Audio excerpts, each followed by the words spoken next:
to Whole Foods after parking my car, a woman came up to me and stopped me before I entered the store. She said, "I'm sorry to invade you, but I felt I needed to tell you this. There is something big happening in your life right now, but you're not appreciating it because you're holding onto something from the past." Not your average grocery store parking lot encounter. This woman didn't know who I was, where I came from, or what I was currently going through. But this woman was right. I was holding on to the past. A year before this occurrence, I was a senior at the University of Florida, and I was living on top of the world. I was getting ready to graduate, living with my 3 best friends in this great apartment, and I was falling in love for the first time. And my blog that I started while in college was growing rapidly. But for some reason, I thought all of this was too good to be true. I remember this moment when I looked at myself in my mirror and I said, "My life is too perfect. Something is going to go wrong." Unknowingly at the time, this thought was a product of my past, believing that because my past was never this perfect, my present and future could never be. After this moment, things in my life became unperfect. A number of circumstances occurred in my personal life just 1 week after this time I spent looking at myself in the mirror. My family found a suicide letter that my little sister wrote of her plans to commit suicide. My dad lost his business, and my boyfriend was dealing with issues of his own that turned into intense emotional abuse. These circumstances sent me on a downward spiral towards complete and utter darkness.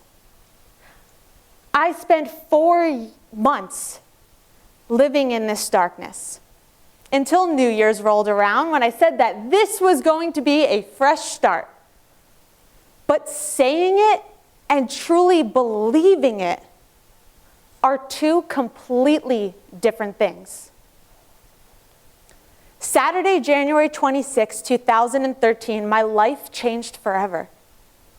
The week leading up to this date, I was having flu-like symptoms, high fever, chills.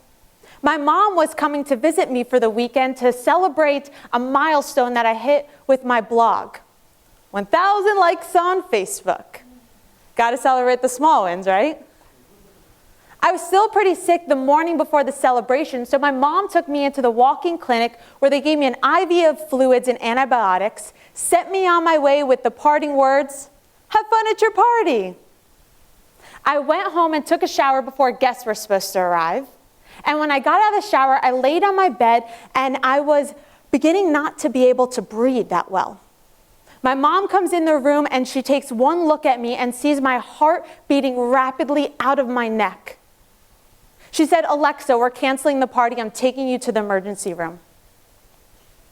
When I arrived at the emergency room, my blood pressure was dropping rapidly, so they immediately took me to the back and began giving me an IV of fluids and monitoring me. It started with 1 doctor, then 5 doctors. Then all of a sudden, there were 20 doctors surrounding me. They put a mask on my face to help me breathe, and I felt like I couldn't breathe with this mask on my face. But when I tried pulling it off and realized I couldn't breathe with it off, that's when the real fear set in. The doctors pulled my mom out of the room and said, "We have to induce your daughter into a medical coma. Her body is going into septic shock. Call your family. She has 24 hours to live." I spent 6 days in a coma and a total of 10 days in the intensive care unit. They gave me a 1% chance of living. When I woke up from the coma, I had a mask on my face, a tube down my throat, and I was hooked up to 9 different bags of antibiotics. I couldn't move, breathe, or speak on my own. All I had was my mind. And in these moments, a recurring question popped into my head. Did I live? And it wasn't a question if I lived through this horrible tragedy, but rather asking, did I live my life when I had the opportunity to live my life? And the answer was no. I was allowing my past circumstances to define my life, and I was no longer living, but merely existing. During my time in the ICU, I pictured my mind to be this pure, healthy pink, and the rest of my body was black and rotting away. And I would use this image to push down this healthy pink color to the rest of my body to try and heal it. I would push with every ounce of energy I had left until I was discharged from the hospital. You see, what you choose to believe is what you can conceive. You must believe that your life is filled with endless opportunities, only disguised as impossible situations. 6 months after my near-death experience, I was faced with another wonderful opportunity. I was living in New York City as a college graduate. I was working to fulfill my dreams when I became sick again. And all of a sudden, all of my dreams and hopes were just taken from me. Unbeknownst, I was living with a compromised immune system and had to be rushed to have an emergency colonoscopy where they found another deadly bacteria growing in my body and then diagnosed me with ulcerative colitis. This is when I began living with post-traumatic stress disorder. I was so afraid that I was going to end up in the ICU again. So afraid that I would get that sick again because that is what I knew. Still, to this day, if something's not right in my body, the fear sets in. But through the past 4 years, I have learned one key lesson that has changed my perspective on my life. And as we know, our perception is what creates our reality.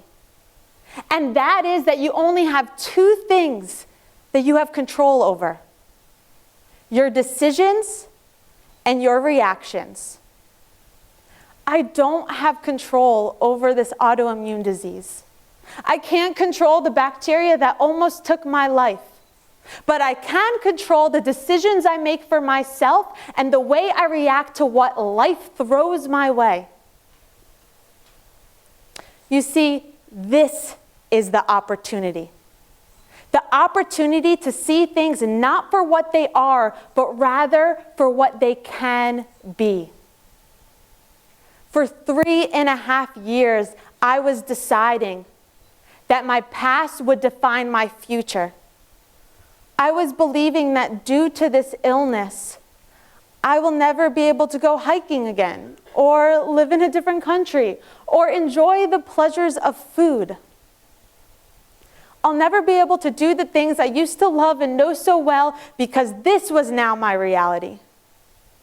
I am sick today, and I will be sick for all of my days, as there is no cure for my autoimmune disease. I lived like this in complete isolation for 3.5 years until one day I was fed up. I was fed up waiting for something to change. Ladies and gentlemen, you must not wait for your life to change. You must change your own life. Understand that your past is part of you, making you up to be the beautiful, unique individual you are, but it does not define you or define what you can do.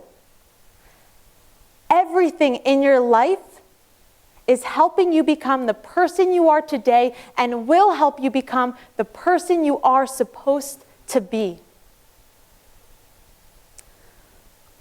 I live with this autoimmune disease every single day.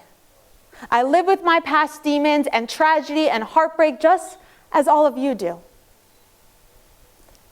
Every day I wake up not knowing if today is going to be a great day or a day where I have to cancel all of my plans because I don't feel well.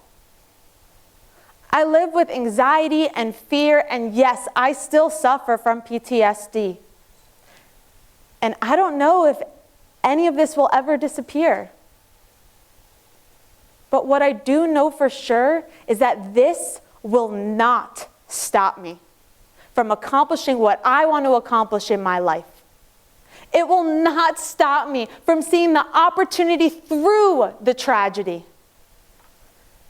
It will not stop me from waking up with the first thought that this is going to be a great day, even if all of my past days weren't too great. For 1,460 days, I was waiting for what everyone told me, the light at the end of the tunnel.